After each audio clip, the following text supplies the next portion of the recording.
Hello students, I am Neeti Talwar from Kendriya Vidyalaya Sector 47, Chandigarh. I hope you found my first video helpful, and today I am here to take up the next part of the chapter, light reflection and refraction. So let's start. I would be taking some parts a little faster, students, because these things you have studied in earlier classes, and the rest of the things which are important in this class, those I will be taking in detail. Laws of reflection of light. The first law of reflection is that the angle of incidence is equal to the angle of reflection. The second law is the incident ray, the normal to the mirror at the point of incidence, and the reflected ray all lie in the same plane. So these are the two laws of reflection. Properties of image formed by a plane mirror. The first property is that the image is always virtual and erect. We would be taking up virtual later. The second property is the size of the image is equal to the size of the object. Image is far behind the mirror as the object is in front of it. The image is laterally inverted. Real and virtual image. See, if the light rays, as in case of concave mirror, they all meet at this point, because they all actually meet at one point, that is why the image is considered to be the real image. But in case of a convex mirror, the light rays do not actually meet at this point, but they appear to be meeting at this point. So this kind of an image is called the virtual image. यानी अगर light की raise असली में किसी point पर मिलेंगी तो उसे हम रियल इमेज मानते हैं, और अगर वो मिलती हुई लगती हैं बट मिलती नहीं हैं तो हम उसे वर्चुअल इमेज कहते हैं. और ऐसी इमेज को हम किसी भी स्क्रीन पर नहीं ले सकते. यानी अगर मैं यहाँ पर एक कोई स्क्रीन रख दूँ तो यहाँ इमेज नहीं बनेगी, पर अगर मैं इमेज को इस जगह पर लेना चाहूँ तो मैं यहाँ पर अगर स्क्रीन रखूँगी तो इमेज उस स्क्रीन के ऊपर आ जाएगी. Let us find out the differences between a real image and a virtual image. The real image is formed by the actual meeting of the light rays.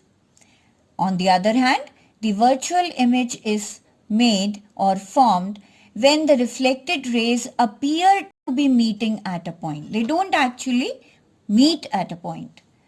The real image is always inverted. Remember it. And the virtual image is always erect. The real image, you can take it on a screen. You have to focus on this point, students. These are called the New Cartesian sign conventions. These are some rules which we have to follow when the image is to be formed, and we have to take the sign for all the measurements that have to be taken. The object is always placed to the left of the mirror, that is, the incident rays from the object always move from left to right. All distances parallel to the principal axis are measured from the pole of the mirror. All the distances measured to the right of the pole, that is along x-axis, are to be taken as positive, while those measured to the left of the pole, that is along the negative side of the x-axis, are to be taken as negative. Distances measured perpendicular to and above the principal axis along positive y-axis are taken as positive, while those measured below the principal axis, that is along negative y-axis, are taken as negative.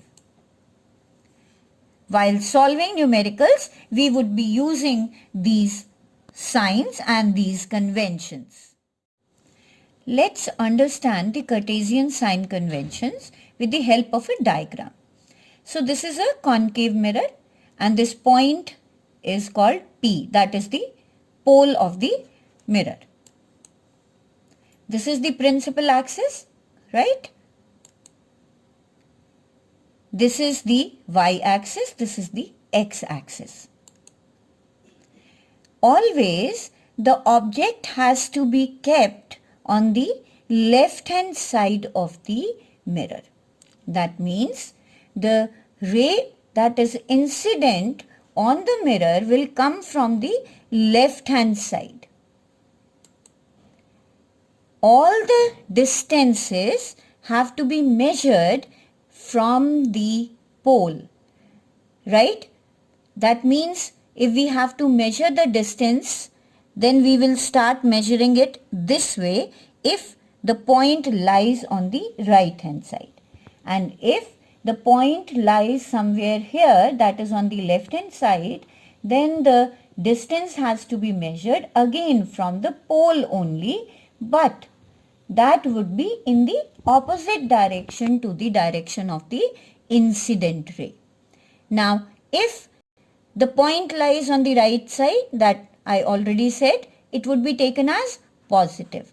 But if the point lies somewhere here, then the measurement has to be taken as negative. Now, one more thing, if the object or anything that is kept on the principal axis upright, like this arrow, then it would be taken as positive. And if it is kept in the opposite direction, that is below the principal axis, then it would be taken as negative.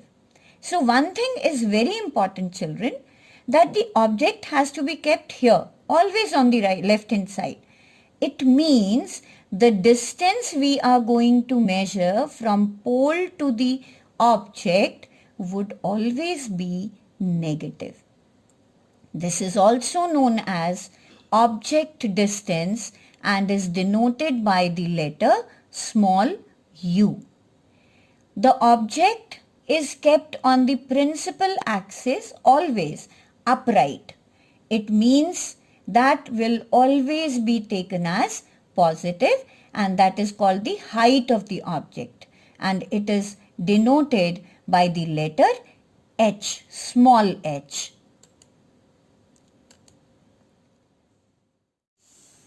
So quickly we should take the case of a convex mirror. The same points are there just like the concave mirror. The distances in the right hand side will be taken as positive, to the left hand side will be taken as negative, above the principal axis will be taken as positive, and below the principal axis as negative. Okay, so once again the Cartesian sign conventions. Remember I made the concave mirror like this in my last video. It is the same concave mirror. It would be kept here, then the object will be kept on this side. Say for example, this is the object. Now, the pole lies here, you have seen, and object here, this is the object. Now the distance between the pole and the object is called the object distance or u.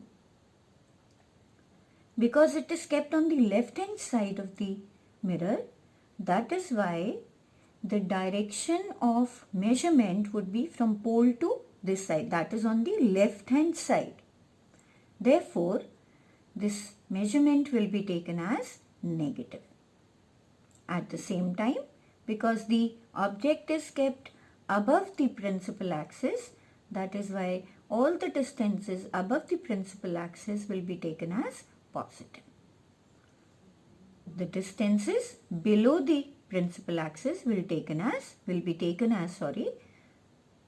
negative. The distance is to be measured this side, that is behind the mirror. Then again the distance has to be measured from the pole. It is on the right hand side, so it will be taken as positive.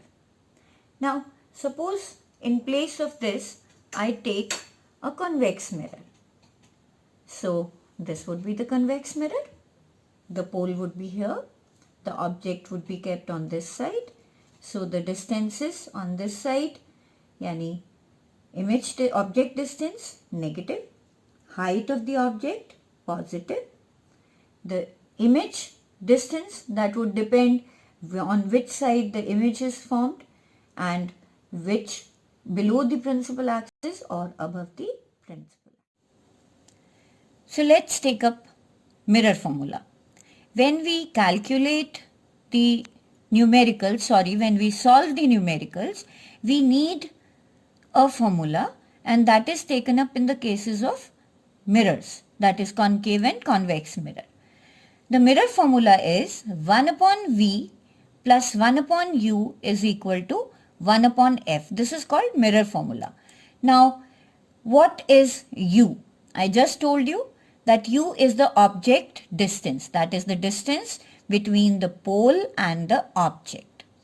V is the image distance, that is the distance between the pole and the image. And the F is the focal length of the mirror that we have already taken up. One more term related to mirrors is there, that is called magnification. Now what is magnification?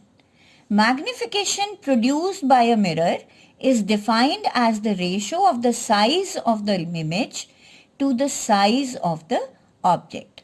इसका मतलब ये हुआ कि हमें देखना है कि कितना बड़ा ऑब्जेक्ट था और उसके कंपैरिजन में इमेज का साइज कितना बड़ा या छोटा है. For that, there is another formula, and that is called M is equal to H dash upon H. Now M denotes magnification, H denotes the height of the object, and H dash is the height of the image. Magnification produced by a mirror is also defined as the ratio of the image distance to the object distance. Sometimes you know what happens, that U and V is given, that is the object distance is given in the numerical and the object distance is given, but the height of the object and height of the image is not given. So in that case we have another method to solve it, and then we use the object distance and image distance, and the formula is M is equal to H dash upon H. ये तो हमने पहले ही देख लिया. Now we take up minus V upon U. We use mirrors in our daily life in different fields. The two types of mirrors, that is concave and convex mirrors, are used for different purposes. So first of all, we will take up the uses of concave mirror. Concave mirror is a converging mirror. If you remember, they are used in torches, searchlights and headlights of the vehicles. They are used as shaving mirrors because you saw in one case the concave mirror forms a large, that is enlarged and virtual image, upright image. So that's why it is used in shaving mirrors. They are used by dentists to see the large image of the teeth so that they can have a proper look of your teeth for their treatment. Large concave mirrors are used to concentrate the sunlight to produce heat in solar furnaces. Now we take up convex mirrors. Convex mirrors are diverging mirrors. So they are used as rear view mirrors in vehicles as they form a diminished image of the large objects on the road. They are used as magic mirrors to form the funny images.